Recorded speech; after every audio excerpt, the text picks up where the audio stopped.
Konnichiwa minasan, and for today's video, this is a day in my life as a 24-year-old stay-at-home mom living in Japan. Today, September 6, 2024, Friday. Ito ngayong last na gabi bago nga ang birthday ni Ethan. Bilis ng araw, parang kailan lang. Anyways, may mga nauna pa nga sana ditong vlog. Pero unahin ko muna tong celebration namin ng birthday ni Ethan. Marami-rami nga rin video na hindi ko pa na-edit. Nabisi na nga rin ako at nagkasakit na si Ethan. Kaya wala akong oras mag-edit. Ngayong araw nga rin pala dumating yung lola at tita niya na galing sa Ishikawa. Nag-train nga lang din sila at sinundo nga namin sila sa Eki or sa train station. At thank you nga kay Gia na pinag-drive niya nga kami para sunduin nga sila sa Eki. Ito nga't bago nga ako natulog ay nag-decorate na nga lang din ako kaunti para nga sa birthday bukas ni Ethan. At dahil wala nga akong pambalot sa gift para kay Ethan, nilagyan ko na lang ng ribbon. Sakto naman pagkatapos ko ay umiiyak na si Ethan at hinahanap nga ako. Ang lakas nga rin ang pakiramdam ng batang to. Pag wala ako sa tabi niya, ang bilis lang magising. Happy birthday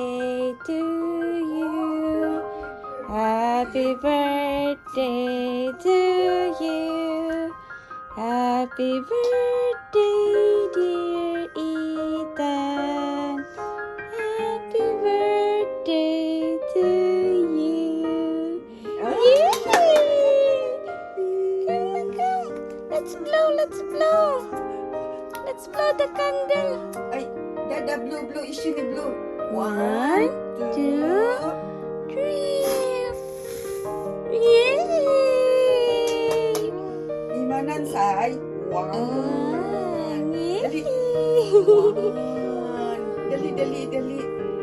One. Ayun naman. Nako-confuse pa nga si Ethan kung anong mga nangyayari. Ayun nga, September 7, 2024 na. Sabado, pero may pasok nga yung mga kapatid ko. Kaya nag-decide ako na linggo na nga rin kami maghahanda. Ngayong araw ay maliligo nga kami sa kawa or sa ilog. Birthday kasi ng isa naming kaibigan ng September 3 at ngayon nga siya magsa-celebrate. Pagkabangon nga ni Ethan ay nagpaara naman sila ng lola niya dyan sa beranda. Kaya maya nga rin ay nag-ready na nga rin ako. Maaga nga kaming susunod dun sa kanila. Alas 7 nga ng umaga yung alis nga ng mga kasama namin papunta sa ilog. At sumunod na nga lang din kami ng mga 8 a.m. na. Sa Taki River nga ulit kami ngayon. Saan pag summer dito nga kami nagpupunta. Medyo late na nga rin kami dumating at sobrang daming pang available na parking. Pero nung ubong Yasumi o yung long vacation nga nila or summer vacation, 1 week nga din yun na walang day off. Noong mga panahon na yun ay kailangan talaga sobrang aga ang pagpunta dito at maubusan talaga kayo ng parking. Dahil nga sa pabalik-balik namin dito ay natuto na nga rin kami. Hindi na kami nagtatayo ng tent at dito na nga lang kami sa ilalim ng tulay. Pero nagdala pa rin kami ng tent in case lang pag mataas nga ang tubig or kung sobrang lakas ng agos. Natunaw na nga rin tong gawa ni Hana na cake sa sobrang init nga ng panahon. Makalipas nga na ilang oras ay naluto na nga rin tong niluluto nilang lechon. Kaya Hana na nga rin pala ako nag-order ng cake, cupcakes at puto para nga bukas sa celebration nga ni Ethan. Kahit nga weekend, kakaunti nga lang din yung mga taong nagpuntahan ngayon dito. Alas 3 na nga rin to ng hapon at nauna na nga rin kaming umuwi. Marami-rami pa nga rin kami nga asikasuin sa bahay parang sa celebration bukas ni Ethan. Pang umaga ngayon sila ate ko at after work nga nila ay pupunta nga sila sa bahay para nga tulungan ako. Habang nagpapadipros nga ako ng chicken ay nag-decorate muna ako. Medyo struggle nga lang din at hindi nga tayo nabiyayaan ng height. Sa mga oras na yan ay nagre-ready naman ng hapunan si mama. Sinunod ko na nga rin palang palubuhin yung mga balloon para nga maparehas yung size. Binibilang ko lang yung pagpapump. Yung maliliit 5 pump lang. Yung malaking balloon mga 20 pump. Dahil wala nga ako nung mahabang balloon na pandidikit-dikit nga sana dito ay gumamit na lang ako ng panali. Nung madikit-dikit ko naman, tinatry ko siyang idikit na parang clouds nga sa taas ay ayaw namang makisama ng pandikit. Lagyan ko nga rin pala ng maraming pandikit yung bilog na parang nga sa balloon. Kaso nahuhulog pa nga rin talaga siya. Kaya inuna ko na lang ilagay tong banner na happy birthday. Pagkadatingan nila ate ay sabay-sabay na nga rin kami naghapunan para dire-diretso nga yung mga gawain mamaya. Sa mga oras na to ay naghahalo nga ako ng para sa Shanghai. Sila ate na nga lang din ang magbabalot at nag-continue na nga rin ako sa pagde-decorate. Patulong na nga rin ako kay Maitel. Lagyan na nga lang din ng tali yung mga balon para hindi nga mahulog. Si Dada naman ay dinikit niya na nga rin yung print niya sa convenience store. Pati nga din yung para sa souvenir, doon niya na nga rin pinaprint. Hindi nga rin kami nagkaintindihan sa size kaya marami kayo makita dyan na picture. Imbis nga sana makamura dahil nga magde-DIY lang ng souvenir, parang na doble pa nga yung gastos.